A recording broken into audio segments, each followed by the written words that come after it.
మా దేవపట్ల గ్రామం సందేపల్లి మండలం ఎగవరాజు వారిపల్లి. నేను ఈ వర్షాకాలంలో ఎక్కువ ఈ మచ్చకు హరియానా కానీ దివ్యాన్ అనే మందును వాడాను. సోలా కంపెనీ వాళ్ళది.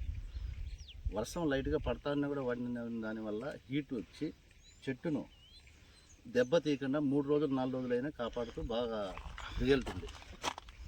చాలా మంచిది. ఎక్కువ కూల్ అయినప్పుడు భూమిలో నిమ్మ శాతం ఉన్నప్పుడు ఇమీడియట్లీ దాన్ని మనం స్ప్రే చేసినామంటే తోట గ్రోత్ కానీ మచ్చ అనేది రాకుండా కంట్రోల్ అవుతుంది. ఈ సెప్టెంబర్ 5వ తారీఖు పడిన వర్షాల వల్ల అత్యధికంగా భూమిలో నిమ్మ శాతం వల్ల ఈ సోలా అనేది వాడిన దానివల్ల చెట్టును హీట్ చేసి దీంట్లో 3-4 రకాలైన కాంబినేషన్ ఉండదు కాబట్టి దీనివల్ల మనకు ప్రయోజనం కలిగింది. నాకైతే బాగుందని ప్రతి ఒక్కటి లేకుండా క్లారిటీగా వచ్చిందని చెప్తాను. ప్రతి రైతు కూడా దీన్ని యూజ్ చేసుకోండి, మీకు మంచి రిజల్ట్ ఉంటుంది.